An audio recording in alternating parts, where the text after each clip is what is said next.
Hello dear students, welcome back to my channel Edu Colors. आज हम इस video में क्लास 10th की राजनीतिक विज्ञान की वर्कशीट करेंगे 67 और ये वर्कशीट आपको 19 दिसंबर को मिलेगी। बच्चों, आज जो हमें चैप्टर पढ़ना है वो है लोकतंत्र के परिणाम पुनरावृत्ति, यानी कि हमें लोकतंत्र के परिणाम पाठ का रिवीजन वर्क करना है। इस वर्कशीट में 1 मार्क के जो क्वेश्चंस आपके पेपर में आते हैं वो दिए हुए हैं। तो चलिए अब हम ये वर्कशीट शुरू करते हैं। उससे पहले मेरे चैनल एडू कलर्स को बच्चों ज़रूर सब्सक्राइब करें। अब हम पढ़ते हैं हमारे 1 मार्क के क्वेश्चन। पहला प्रश्न है, सही विकल्प का चयन कीजिए। यानी कि एक स्टेटमेंट दिया हुआ है और उसके 4 ऑप्शन दिए हुए हैं। किस प्रकार की सरकार में नागरिकों को सामाजिक समानता उपलब्ध होती है? तो सोशल इक्वालिटी यानी कि सामाजिक समानता हमें जिस तरह की सरकार में मिलती है वो है लोकतंत्र। ठीक है बच्चों, यानी कि जिस देश में लोकतंत्र होता है वहाँ पर देशों में लोगों के बीच में सामाजिक समानता होती है। तो इसका उत्तर हो गया 3।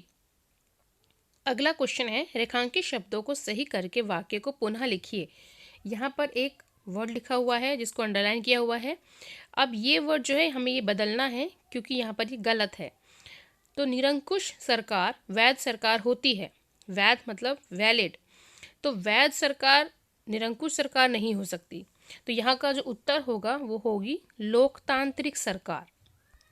ओके, लोकतांत्रिक जो सरकार होती है वो वैध सरकार होती है। तो यहाँ का उत्तर हो गया लोकतांत्रिक सरकार।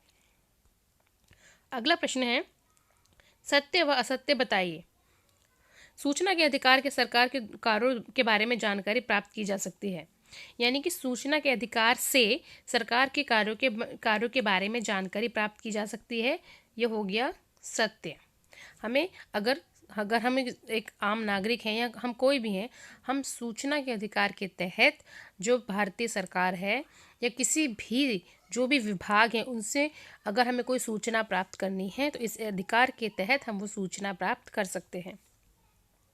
अगला प्रश्न है, लोकतंत्र को अपने शब्दों में परिभाषित कीजिए। यानी कि हमें लोकतंत्र की परिभाषा को बताना है।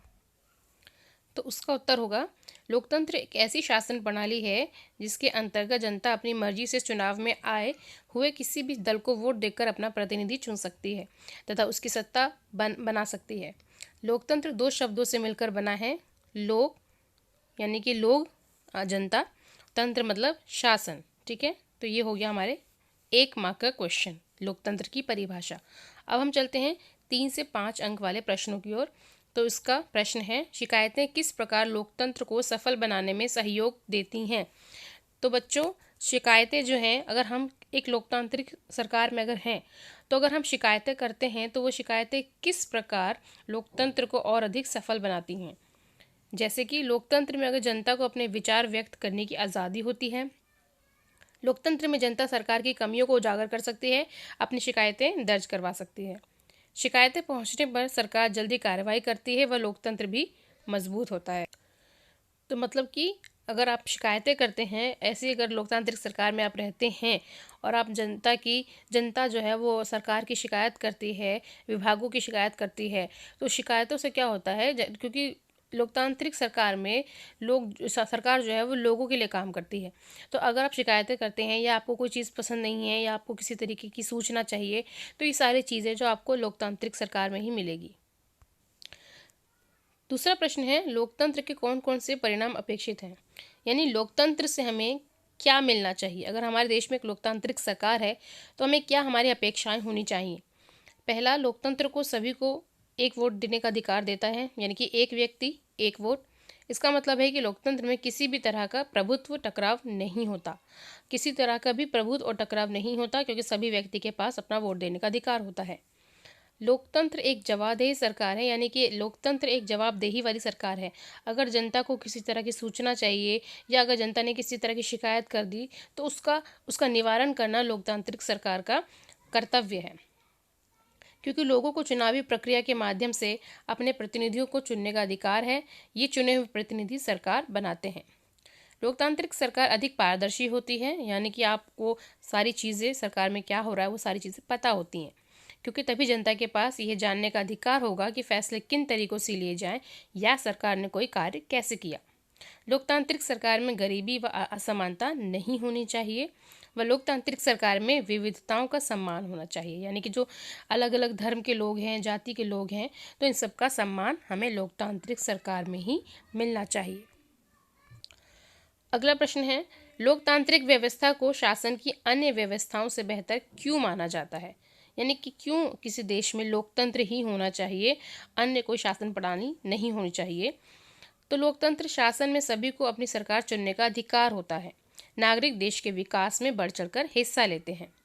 लोकतांत्रिक रूप से चुनी हुई सरकारें स्वास्थ्य और शिक्षा पर अधिक खर्च करती हैं, जबकि राजशाही या तानाशाही शासन में ऐसी बात नहीं होती है। ठीक है ना। अगर आप तानाशाही सरकार देखेंगे तो वो लोगों के हित के लिए या जो सार्वजनिक सुविधाएं होती हैं उस पर इतना विशेष ध्यान नहीं देती। लोकतांत्रिक शासन व्यवस्था में देश अपने नागरिकों के मौलिक अधिकारों का विशेष ध्यान रखता है, जबकि तानाशाही या राजतंत्र में ऐसा बिल्कुल भी नहीं होता। उसमें उनके जो सगे संबंधी होते हैं या जो वंशवाद चलता आ रहा है उन्हीं का वो विशेष ध्यान रखते हैं। अब आपके पास एक अनुच्छेद है, उस अनुच्छेद को आप पढ़ेंगे वर्कशीट की से, और उसके रिलेटेड जो 4 क्वेश्चन दिए हुए हैं उसको हम सॉल्व करेंगे। जैसे कि पहला है, टकराव कब उत्पन्न होते हैं? किसी भी समूह में टकराव कब उत्पन्न होते हैं? जब कुछ समूह को लगता है कि उनके साथ सम्मान का व्यवहार नहीं हो रहा है या उनके साथ भेदभाव हो रहा है, तब टकराव की स्थिति उत्पन्न होती है। दूसरा प्रश्न है, लोकतंत्र का आधार क्या है? गरिमा और आज़ादी की चाह जो है वो लोकतंत्र का आधार है, स्तंभ है। प्रत्येक व्यक्ति सम्मान की चाह क्यों रखता है? प्रत्येक व्यक्ति स्वाभिमान व अपने गरिमा के लिए सम्मान की चाह रखता है। क्या व्यक्ति की गरिमा और आज़ादी को लेकर संसार की सभी सरकारें समान रूप से व्यवहार करती हैं? नहीं, व्यक्ति की गरिमा और आज़ादी को लेकर संसार की सभी सरकारें एक समान व्यवहार नहीं करती, क्योंकि बहुत सारे देशों में हम देखते हैं कि लोकतंत्री जो व्यवस्था है वो ना होकर तानाशाही या राजतंत्र व्यवस्था है, जहाँ पर व्यक्ति की स्वाभिमान और गरिमा के बारे में नहीं सोचा जाता। तो बच्चों, यहाँ पर जो हमारी वर्कशीट है वो कंप्लीट होती है। 1 मार्क के क्वेश्चन और 3 से 5 अंक वाले जो प्रश्न हैं वो हमारे कंप्लीट होते हैं। मैं आशा करती हूँ आपको मेरा वीडियो अच्छा लगा होगा। अगर आपको मेरा वीडियो अच्छा लगा है तो प्लीज़ कमेंट सेक्शन में ज़रूर बताएं। मेरे चैनल एडू कलर्स को ज़रूर सब्सक्राइब करें।